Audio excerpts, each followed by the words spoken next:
ಎಲ್ಲರಿಗೂ ನಮಸ್ಕಾರ ರೀ. ರಿಯಾಸ್ ಕಿಚನ್ಗೆ ಸ್ವಾಗತ. ನಮ್ಮ ಚಾನಲನ್ನು ಸಬ್ಸ್ಕ್ರೈಬ್ ಮಾಡಿ, ಲೈಕ್ ಮಾಡಿ, ಶೇರ್ ಮಾಡಿ.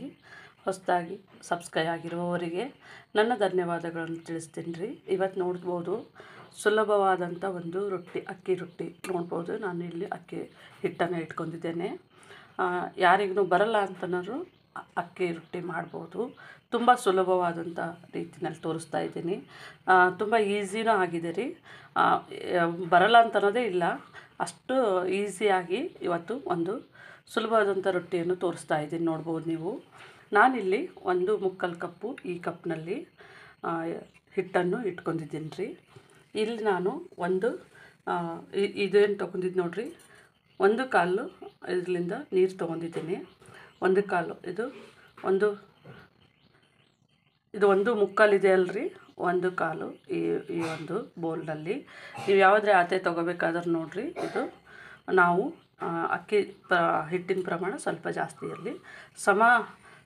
ಸಮ ಹಾಕೋದ್ರಲ್ಲಿಂದ ಏನಾಗುತ್ತೆ, ಒಂದೊಂದು ಸರ್ತಿ ನೀರು ಜಾಸ್ತಿ ಆಗಿಬಿಡುತ್ತೆ. ಹಾಗಾಗಿ ನಾನು 1/4 ಇಲ್ಲಿ ತೊಗೊಂಡಿದ್ದೀನಿ ಅಲ್ರಿ, 1/4 ಇಲ್ಲಿ ಬರೀ 1/4 ಬಟ್ಲು ನೀರು ತೊಗೊಂಡಿದ್ದೇನೆ.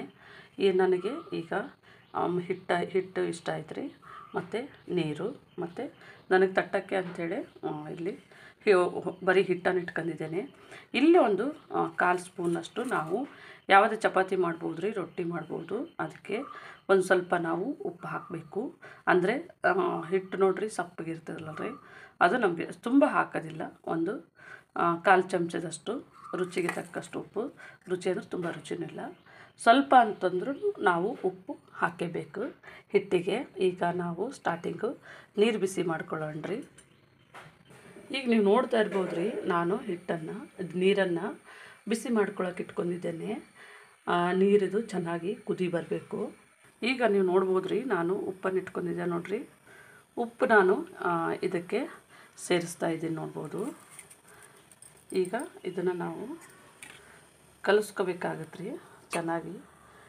ಈ ಥರ ನಾವು ಎಲ್ಲ ಸ್ಪ್ರೆಡ್ ಮಾಡ್ಕೋಬೇಕು ಮೇಲಿನ ಕೆಳಗೆ. ಈಗ ನಾವು ಉಪ್ಪು ಕಲಿಸ್ಕೊಂಡಾಯ್ತಲ್ರಿ, ಒಂಥರ ಈ ಥರನೇ ನಾವು ಇಲ್ಲಿ ನೀರು ಹಾಕಕ್ಕೆ ನೋಡಿರಿ ಜಾಗ ಮಾಡ್ಕೋಬೇಕಾಗತ್ತೆ. ಇಲ್ಲಿ ಮಧ್ಯಕ್ಕೆ ನೀರು ಹಾಕಿದ್ರೆ ನಮಗೆ ಕಲ್ಸೋಕ್ಕೆ ಈಸಿ ಆಗುತ್ತೆ. ಈಗ ನೀವು ನೋಡ್ಬೋದು ನಮ್ಮದು ನೀರು ಕುದಿ ಬರ್ತಾಯಿದೆ ನೋಡಿರಿ. ಈಗ ಇಷ್ಟು ಕುದಿ ಬಂದಾಗೆ ನೀವು ತಗೊಂಡು ಹಾಕ್ಕೋಬೇಕಾಗುತ್ತೆ. ಇದು ನಮಗೆ ಸರಿಯಾದ ಒಂದು ಕುದಿ ಬರ್ತಾ ಇರೋದು ನೀರು. ಈಗ ನಾನು ಸ್ಟವನ್ನು ಆಫ್ ಮಾಡಿಬಿಟ್ಟು ನೋಡಿರಿ, ಇದನ್ನು ಇವಾಗ ಹಾಕೋತಾ ಇದ್ದೀನಿ. ಸ್ವಲ್ಪ ನೋಡಿ ಹಾಕೋಬೋದು. ನಾವು ಈ ಥರನೇ ಇದರಿಂದ ಕಲಿಸ್ಬೋದು. ಈ ಥರ ಅಷ್ಟು ನೀರು ಒಂದೇ ಸರ್ತಿ ಹಾಕೋದಿರಲ್ಲ. ಈಗ ನೀವು ನೋಡ್ಬೋದು ಸ್ವಲ್ಪ ತುಂಬ ಬಿಸಿ ಇರುತ್ತೆ ನೋಡಿರಿ. ಆ ಟೈಮ್ನಲ್ಲಿ ನೀವು ಈ ಥರ ಇದು ನಾನು ಈ ಥರ ತೊಗೊಂಡಿದ್ದು ನೋಡಿರಿ. ನೀವು ಸ್ಪೂನ್ ಬೇಕಾದ್ರೂ ತೊಗೋಬೋದು. ನಮಗೆ ತುಂಬ ಬಿಸಿ ಇರೋ ಕಾರಣಾಗಿ ನಾವು ಇದನ್ನು ಈ ಥರ ತೊಗೊಂಡಿದ್ದೇವೆ. ಸ್ವಲ್ಪನೇ ಇವಾಗ ನನಗೆ ನೀರು ಬೇಕು ಇದರೊಳಗೆ. ನೋಡ್ತಾ ಇರ್ಬೋದು ನೀವು. ನೀರು ಚೂರೇ ಹಾಕೋತ ಹೋಗ್ರಿ. ಅಂದರೆ ನಮಗೆ ಹಿಟ್ಟು ಇಷ್ಟು ಬಿಸಿನೀರು ಹಾಕಿ ಕಲಸೋದು ಏನಕ್ಕಂತಂದರೆ ನಮ್ಮದು ರೊಟ್ಟಿ ಪೂರಿ ಯಾವ ಥರ ಊದ್ಕೊಳ್ಳುತ್ತೆ ನೋಡಿರಿ, ಅದೇ ಥರನೇ ಊದ್ಕೊಳ್ಳುತ್ತೆ ನೋಡ್ಬೋದು. ಹಾಗಾಗಿ ನಾನು ಇದಕ್ಕೆ ಕಲಿಸ್ತಾ ಇದ್ದೀನಿ. ಈಗ ನಮ್ಮದಿದು ಕಲಸಾಗಿದೆ ರೀ.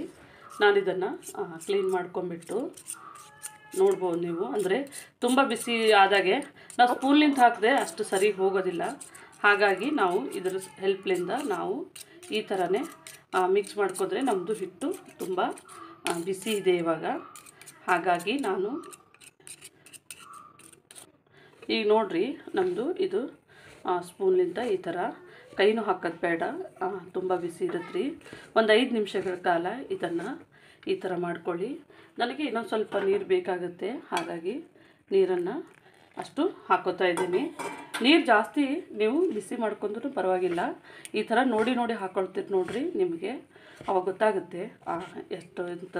ಇದು ತುಂಬ ಗಟ್ಟಿಯನ್ನು ಮಾಡಬೇಕಾಗಿಲ್ಲ, ಸ್ವಲ್ಪ ನೀರಿನ ಅಂಶ ಇರಬೇಕು. ಅಂದರೆ ಈಗ ಮಾಮೂಲಿ ಚಪಾತಿ ಹಿಟ್ಟಿಗೆ ಕಲಿಸ್ತೀವಿ ನೋಡಿರಿ, ಅದಕ್ಕಿಂತಲೂ ಒಂದು ಸ್ವಲ್ಪ ಇದು ಲೂಸೇ ಇರಬೇಕು ಹಿಟ್ಟು ತುಂಬ. ಆಮೇಲೆ ನಾವು ಒಂದು ಸ್ವಲ್ಪ ಬೇಕಿದ್ದರೆ ತಣ್ಣೀರು ಹಾಕ್ಕೊಂಡು ಕಲಿಸ್ಕೋಬೋದು. ಇದು ಈಗ ನಾವು ಬಿಸಿನೀರಿನಲ್ಲಿ ಚೆನ್ನಾಗಿ ಬೆಂದಂಗೆ ಆಗಿದೆ ಹಿಟ್ಟಿದು. ನಾನೀಗ ಒಂದು 5 ನಿಮಿಷಗಳ ಕಾಲ ಇದನ್ನು ಚೆನ್ನಾಗಿ ಮಿಕ್ಸ್ ಮಾಡಿ ನೋಡಿರಿ. ಪೂರ್ತಿ ನಮ್ಮದು ಇದು ಪಾತ್ರೆನೂ ಸಹ ತುಂಬ ಬಿಸಿ ಇದೆ. ನಾವು ಬಿಸಿ ಬಿಸಿ ನೀರನ್ನು ಹಾಕ್ಕೊಂಡಿರ್ತೀವಿ ನೋಡಿರಿ. ಈಗ ಸರಿಯಾಗಿದೆ. ನಾನು ಈಗ ನಮ್ಮದು ದೋಸೆದು ಇದು ಈಗ ನಾನು ಇಲ್ಲಿ ಗ್ಯಾಸ್ ಕಟ್ಟಿ ಮೇಲೆ ನಾನು ಕಲಸಿರೋ ಹಿಟ್ಟನ್ನು ಹಾಕೋತಾ ಇದ್ದೀನಿ. ನೋಡ್ಬೋದು, ಈಗ ನೋಡ್ಬೋದು ನಾನು ತಪ್ಪಲೆನಲ್ಲಿ ಹಿಟ್ಟು ಅಷ್ಟು ಕಲಸಿಟ್ಟಿದ್ದು ನೋಡ್ರಿ. ಅದನ್ನು ನಾನು ಒಂದೇ ಸರ್ತಿ ಹಾಕ್ಕೊಳ್ಳೋದಿಲ್ಲ. ಈ ತಪ್ಪಲೆದಲ್ಲಿ ನಾನು ಇದಕ್ಕೆ ಈ ಥರ ಇನ್ನೊಂದು ಸರ್ತಿ ಚೆನ್ನಾಗಿ ಮಿಕ್ಸ್ ಮಾಡಿಬಿಟ್ಟು ಇದನ್ನು ಮುಚ್ಚಿ ಇಡ್ತೀನಿ. ಯಾಕಂದರೆ ಬಿಸಿ ಆರಿದ್ರೆ ಹಿಟ್ಟು ನಮಗೆ ಚೆನ್ನಾಗಿ ಹದ ಬರೋದಿಲ್ಲ. ಹಾಗಾಗಿ ಇದ್ರ ಮೇಲೆ ಒಂದು ತಟ್ಟೆ ಮುಚ್ಚಿಡ್ತೇನೆ. ಈಗ ನಾನು ರೀ ಇದನ್ನು ಸರಿಯಾಗಿ ಮುಚ್ಚಿ ಇಡ್ತೇನೆ. ಈಗ ನಾವು ಇಲ್ಲಿ ಹಿಟ್ಟಿಗೆ ಹಾಕೊಂಡಿದ್ದೇವೆ ನೋಡಿರಿ. ಆ ಹಿಟ್ಟನ್ನು ನಾನು ರೊಟ್ಟಿಗೆ ಕಲಿಸ್ಕೊತಾ ಇದ್ದೇನೆ. ಈಗ ನೋಡಿರಿ, ನಾನು ಇನ್ನೊಂದು ಸ್ವಲ್ಪ ನೀರು ತೊಗೊಂಡಿದ್ದೇನೆ. ನನಗೆ ಎಷ್ಟು ಹದಕ್ಕೆ ಬೇಕೋ ಅಷ್ಟು ಕಲಿಸ್ಕೊತಾ ಇದ್ದೇನೆ. ಇಷ್ಟು ನೀರು ಅಂತಿಲ್ಲ, ಸ್ವಲ್ಪ ನೀರು ಪ್ರಮಾಣ ಸ್ವಲ್ಪ ಜಾಸ್ತಿನೇ ಇರಬೇಕು. ಇದು ಇನ್ನೂ ತುಂಬ ಬಿಸಿ ಇದೆ. ಈ ಟೈಮ್ನಲ್ಲಿ ನಾವು ನೀರನ್ನು ಈ ಥರ ಹಾಕೋತಾ ಇದ್ದೀನಿ. ಈ ಥರ ಹಾಕೊಂಡ್ಬಿಟ್ರಿ ಚೆನ್ನಾಗಿ ಕಲಿಸ್ಬೇಕು. ಇದು ತುಂಬ ನಿಮಗೆ ಟೈಮ್ ಏನು ತೊಗೊಳೋದಿಲ್ಲ. ಜಸ್ಟ್ ಈ ಥರ ನೀವು ಕಲಿಸ್ರಿ ನೋಡಿರಿ. ನಮ್ಮದು ಹಿಟ್ಟು ಸ್ವಲ್ಪ ಅದಕ್ಕೆ ಬಂದಿದೆ. ಫಸ್ಟಾಗಿ ಅಂತಂದರೆ ನಾವು ಬಿಸಿನೀರು ಹಾಕೋತೀವಿ ನೋಡಿರಿ, ಆವಾಗ ಚೆನ್ನಾಗಿ ಕಲಿಸ್ಕೋಬೇಕು.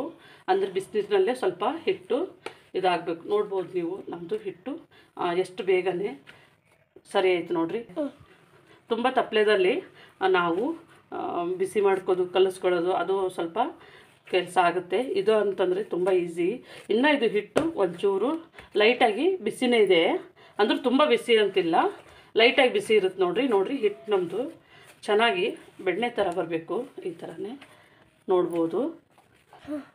ನೋಡ್ಬೋದು ನಮಗೆ ಹಿಟ್ಟು ಇವಾಗ ರೆಡಿ ಆಗಿದೆ ರೀ. ಈಗ ನೋಡ್ಬೋದು ನಾನು ಇಲ್ಲಿ ನಮ್ಮದು ತವನ್ನು ಬಿಸಿಗೆ ಇಟ್ಕೊತಾ ಇದ್ದೀನಿ ರೀ. ತೋರಿಸಿ. ಈಗ ನೋಡಿರಿ, ನಾನು ನಿಮಗೆ ಎಷ್ಟು ಬೇಕಷ್ಟು ಇದು ತೊಗೋಬೋದು. ನಾನು ಸುಮ್ಮನೆ ಮೀಡಿಯಮ್ ಸೈಜು ಇಷ್ಟಾದರೆ ನಿಮಗೆ ಕರೆಕ್ಟಾಗಿ ಬರ್ಬೋದು. ತುಂಬ ದೊಡ್ಡದು ಮಾಡೋಕ್ಕೆ ಹೋಗ್ಬೇಡ್ರಿ. ಈ ಥರನೇ ತೊಗೊಂಡ್ಬಿಟ್ಟು ನೋಡಿರಿ. ಈಗ ನಾನು ಇಲ್ಲಿ ಹಿಟ್ಟನ್ನು ಹಾಕೋತಾ ಇದ್ದೀನಿ ಕೆಳಗೆ. ಈ ಥರ ಹಿಟ್ಟನ್ನು ಹಾಕ್ಕೊಂಬಿಟ್ರಿ. ಇದನ್ನು ಈ ಥರ ಮೇಲ್ಗಡೆ ತೋರಿಸ್ತೀನಿ. ಈ ಥರ ಹೀಗೆ ಮಾಡೋದ್ರಿ. ಈ ಥರ ಮಾಡಬೇಕು. ಈ ಥರ ಅಂದರೆ ಸ್ಟಾರ್ಟಿಂಗ್ ಮಾಡೋರು ಇರ್ತಿದ್ರು ನೋಡಿರಿ. ನಿಮಗೆ ಈ ಥರ ನಾವು ಈ ಥರ ಮಾಡ್ತೀವಿ ನೋಡಿರಿ, ನಿಮಗೆ ಬರಲಿಕ್ಕಿಲ್ಲ. ಹಾಗಾಗಿ ಈ ಥರನೇ ಈಗ ಒಂದು ಕೈಲಲ್ಲಿ ಇದು ಇಲ್ಲಿ ತನಕ ಬಂದದ್ದು ನೋಡಿರಿ. ಈ ಥರನೇ ಮಾಡಬೇಕು. ಇದು ಒಡ್ಕೊಳ್ಳೋದಿಲ್ಲ. ಅಂದರೆ ಕೆಲವೊಂದು ಸರ್ತಿ ಸ್ಟಾರ್ಟಿಂಗ್ ಮಾಡೋರಿಗೆ ನೋಡಿರಿ ಒಡ್ಕೊಂಡಂಗೆ ಆಗುತ್ತೆ. ಹಾಗಾದಾಗ ನೀವು ಈ ಥರ ಮಾಡಿದ್ರೆ ಸಾಕು. ನಿಮಗೆ ಇದು ಸೈಡಲ್ಲಿ ಅಂದರೆ ಇದು ತುಂಬ ಈಸಿ ಮತ್ತು ಬೇಗ ಆಗುವಂಥದ್ದು ರೊಟ್ಟಿ. ನೋಡ್ಬೋದು ನಮ್ಮದು ರೊಟ್ಟಿ ರೆಡಿ ಆಗಿದೆ. ಈ ಥರನೇ ನೀವು ತಟ್ಟಿದ್ರೆ ಸಾಕು. ನಿಮಗೆ ಎಷ್ಟು ಇದು ಬೇಕೋ ಅಷ್ಟು. ಈಗ ನೋಡಿರಿ, ಇಷ್ಟು ಸಾಕು ನನಗೆ. ಇದು ಕರೆಕ್ಟಾಗಿದೆ ನೋಡಿರಿ. ಸ್ವಲ್ಪನೇ ದಪ್ಪ ಇರಬೇಕು. ಇದು ಊದ್ಕೊಂಡು ಬರ್ತದೆ ನೋಡಿರಿ. ಹಾಗಾಗಿ ಸ್ವಲ್ಪ ಇಷ್ಟು ದಪ್ಪನೇ ಇರಬೇಕು. ಇದು ಕರೆಕ್ಟಾಗಿದೆ. ನಾನು ಇದನ್ನು ಇಲ್ಲಿ ತವದ ಮೇಲೆ ಹಾಕ್ತಾಯಿದ್ದೀನಿ. ನೋಡ್ಬೋದು ನಮ್ಮದು ತವ ಬಿಸಿ ಆಗಿದೆ. ನಾವು ತವಾನ ಬಿಸಿಗೆ ಇಟ್ಕೊಂಡಿದ್ದೇವೆ ನೋಡಿರಿ. ಇದು ಫುಲ್ಲು ಸೀದ್ ಹೋಗಬಾರ್ದು. ಲೈಟಾಗಿ ನಮ್ಮದು ಇದು ಮಾರ್ಕ್ ಬರ್ತದೆ ನೋಡಿರಿ. ಆ ಥರನೂ ಇಲ್ಲ. ಈ ಥರ ನೋಡ್ಬೋದು ನೀವು. ಇಲ್ಲಿ ಪೂರ್ತಿ ಬೆಂದಿಲ್ಲ. ಈ ಟೈಮ್ನಲ್ಲೇ ನಾವು ಈ ರೊಟ್ಟಿಯನ್ನು ಈಗ ಇದೇ ಥರನೇ ಈಗ ನಾವಿಲ್ಲಿ ಹಾಕೋತಾ ಇದ್ದೀವಿ. ಈಗ ನಮ್ಮ ರೊಟ್ಟಿ ನೋಡಿರಿ ಊದ್ಕೊಂಡು ಬರುತ್ತೆ. ನೋಡ್ಬೋದು ನಮ್ಮ ರೊಟ್ಟಿ. ಈಗ ನಾನು ಈ ಕಡೆ ಒಂಚೂರು ತಿರುಗಿಸಿ ಹಾಕ್ತಾಯಿದ್ದೀನಿ. ಇವಾಗ ನೋಡಿರಿ ಬೆಂದಿದೆ. ನೋಡ್ಬೋದು ನಮ್ಮದು ರೊಟ್ಟಿ ಊದ್ಕೊಂಡು ಬರ್ತಾಯಿದೆ ನೋಡಿರಿ. ಫುಲ್ ಇವಾಗ ಆಯ್ತು ನೋಡಿರಿ. ರೊಟ್ಟಿ ರೆಡಿನೇ ಆಯಿತು.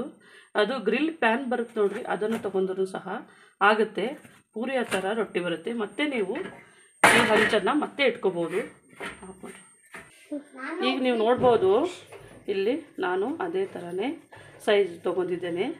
ನಿಮಗೆ ಫಸ್ಟಿಗೆ ತೊಗೊಂಡಿದ್ದು ನೋಡಿರಿ. ಇದು ರೊಟ್ಟಿ ಒಂದು ಪಲ್ಯ ಆಯಿತು, ಚಟ್ನಿ ಆಯಿತು. ಅದಕ್ಕೆ ತುಂಬ ಈ ಥರನೇ ಫಸ್ಟಿಗೆ ಮಾಡಿಕೊಡ್ರಿ. ನಿಮಗೊಂಚೂರು ಅದು ಸೈಡೆಲ್ಲ ಒಡ್ಕೊಂಡಂಗೆ ಆದರೆ ಈ ಥರನೇ ಮಾಡಿ ನೋಡ್ಬೋದು. ನೋಡಿರಿ, ತುಂಬ ಈಸಿಯಾಗಿ ಬರೋ ಒಂದೇ ಕೈನಲ್ಲೇ ಈ ಥರ ನೀವು ತಟ್ಬೋದು. ನೋಡಿರಿ, ಆಯಿತು. ಒಂಚೂರು ಹಿಟ್ಟದೆ ನೀವು ಹಿಟ್ಟು ಒಂದು ಸ್ವಲ್ಪ ಲೂಸ್ ಕಲಿಸ್ಕೊಂಡ್ರೆ ಸಾಕು. ನೋಡಿರಿ, ನಮ್ಮದು ರೊಟ್ಟಿ ಒಡೆದಿಲ್ಲ. ಇದು ತುಂಬ ಈಸಿಯಾಗಿ ಬರುವಂಥ ರೊಟ್ಟಿ ರೀ. ಈಗ ನಾನು ಇದನ್ನು ಹಾಕೋತಾ ಇದ್ದೇನೆ. ಈ ಥರ ಹಿಟ್ಟು ಹತ್ತಿರ್ತದೆ ನೋಡಿರಿ. ಇದು ಒಂಚೂರು ಈ ಥರ ನೀವು ಮಾಡ್ಕೊಂಡ್ರೆ ತವಕ್ಕೆ ಇದು ಆಗೋದಿಲ್ಲ, ಕಪ್ಪ. ನೋಡಿರಿ, ಇಲ್ಲಿ ನಾವು ಹಿಂದಿನ ಸೈಡೇ ಹಾಕಬೇಕು. ಈಗ ಒಂಚೂರು ಬಿಸಿ ಆದರೆ ಸಾಕು ನಮಗೆ, ಅದು ತುಂಬ ಬೇಯೋದನ್ನು ಬೇಡ. ಈಗ ನೀವು ನೋಡ್ಬೋದು ನಮ್ಮದು ಇದು ರೊಟ್ಟಿ ರೆಡಿಯಾಗಿದೆ. ಈ ಕಡೆ ಒಂದು ಸ್ವಲ್ಪ ನಾವು ಬೇಯಿಸ್ಬೇಕಾಗುತ್ತೆ ರೀ. ತುಂಬ ಬೇಡ, ಒಂದು 25-30 ಸೆಕೆಂಡ್ ಕಾಲ ಇಟ್ಟರೆ ಸಾಕು, ಇದು ಚೆನ್ನಾಗಿ ಬೇಯುತ್ತೆ. ಹಾಗಾಗಿ ನಾವು ಇದನ್ನು ಈಗ ಡೈರೆಕ್ಟಾಗಿ ನಾವು ಇದಕ್ಕೆ ಹಾಕೋಬೇಕು. ನೋಡ್ಬೋದು ನಮ್ಮದು ರೊಟ್ಟಿ ಫುಲ್ ಪೂರಿ ಯಾವ ಥರ ಬರುತ್ತೆ ನೋಡಿರಿ, ಆ ಥರನೇ ಊದ್ಕೊಂಡು ಬರುತ್ತೆ. ನೋಡ್ಬೋದು ಈ ಥರ. ಈ ಕಡೆನೂ ನೋಡಿರಿ, ರೊಟ್ಟಿ ಎಷ್ಟು ಚೆನ್ನಾಗಿ ಕ್ಲೀನಾಗಿ ಬಂದಿದೆ. ನಾವು ಹಿಟ್ಟು ಹಾಕಿ ಸಂದ್ರೆ ತಟ್ಟಿದೆ ನೋಡಿರಿ. ನಾನು ಮೊದಲು ನೀರು ಹಾಕಿ ಸಂದ್ರೆ ಇದು ಮಾಡೋದು ನೋಡಿದೆ. ಇಲ್ಲಿ ನೋಡ್ಬೋದು ನೀವು ನಮ್ಮದು ರೊಟ್ಟಿ ಪೂರಿ ಯಾವ ಥರ ಇಲ್ಲಿ ಸ್ವಲ್ಪ ಬಿಟ್ಕೋತು, ಹಾಗಾಗಿ ಪೂರಿ ಇಲ್ಲಿ ತನಕ ಫುಲ್ ಬರುತ್ತೆ. ಈಗ ಇದು ರೊಟ್ಟಿ ಆಗಿದೆ ನಮ್ಮದು.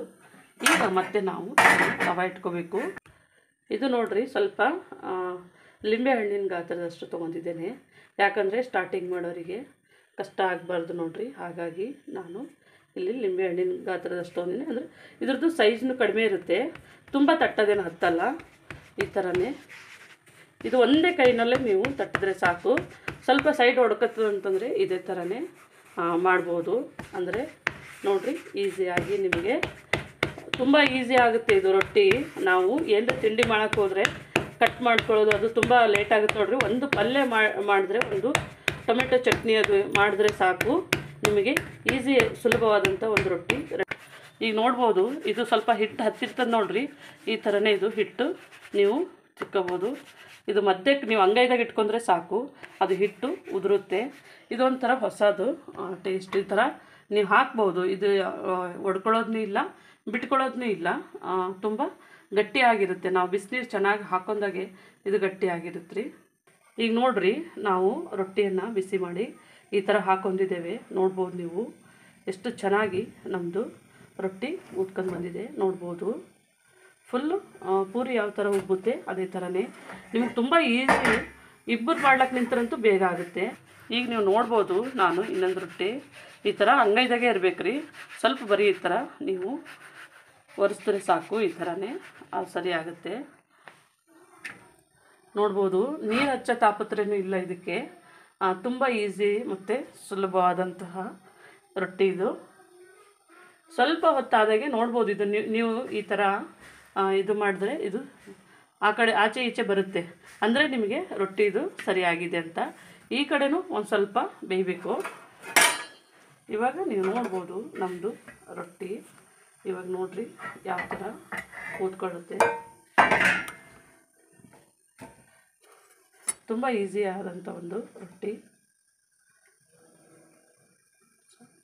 ಈಗ ನೀವು ನೋಡ್ಬೋದು ರೀ, ನಮ್ಮದು ರೊಟ್ಟಿಗೆ ಈ ಪಲ್ಯ ಮಾಡಿದ್ದೇನೆ ಇವತ್ತು ನಾನು. ಯಾಕಂದರೆ ನಮ್ಮದು ಬೆಳಿಗ್ಗೆ ತಿಂಡಿ ಇದು ರೊಟ್ಟಿ ಮತ್ತು ಪಲ್ಯ ಆಗಿದೆ.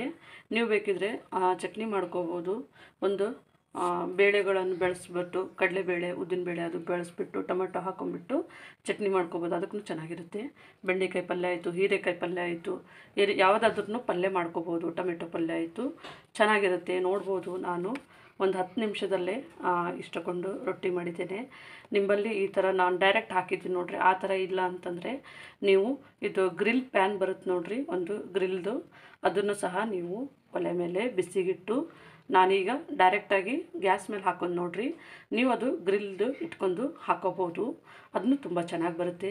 ಇಬ್ಬರಿದ್ದರಂತೂ ನೀವು ಒಂದು ಅರ್ಧ ಗಂಟೆಯಲ್ಲಿ ಒಂದು 10ರಿಂದ 15 ರೊಟ್ಟಿ ಮಾಡ್ಬೋದು. ಒಬ್ಬರು ತಟ್ಟೋರು ಮತ್ತು ಒಬ್ಬರು ಬೇಯಿಸೋರು. ತುಂಬ ಸುಲಭವಾದಂಥ ರೊಟ್ಟಿ ತೋರಿಸಿದ್ದೀನಿ ರೀ. ಬ್ರೇಕ್ಫಾಸ್ಟಿಗಾಯಿತು ಮತ್ತು ಸಾಯಂಕಾಲ ಊಟಕ್ಕಾಯಿತು, ತುಂಬ ಚೆನ್ನಾಗಿರುತ್ತೆ. ನೀವು ಒಂದು ಸತಿ ಮಾಡಿ ನೋಡಿರಿ. ನಮ್ಮ ರೊಟ್ಟಿಗಳು ಸ್ವಲ್ಪ ದಪ್ಪ ಇರುತ್ತೆ, ಅವಾಗಿಂದವಾಗೇನೆ ಊಟ ಮಾಡೋಕ್ಕಂತೂ ಚೆನ್ನಾಗಿರುತ್ತೆ. ನೋಡ್ಬೋದು ನೀವು ನಮ್ಮದು ರೊಟ್ಟಿಗಳು ಚೆನ್ನಾಗಿ ಬಂದಿದೆ. ನೀವು ಮನೆಯಲ್ಲಿ ಇದೇ ಥರನೇ ಮಾಡಿಕೊಳ್ಳಿ. ನಮ್ಮ ಚಾನಲನ್ನು ಸಬ್ಸ್ಕ್ರೈಬ್ ಮಾಡಿ, ಲೈಕ್ ಮಾಡಿ, ಶೇರ್ ಮಾಡಿ. ನಮ್ಮ ವಿಡಿಯೋನ ನೋಡಿದ್ದಕ್ಕಾಗಿ ಧನ್ಯವಾದಗಳು.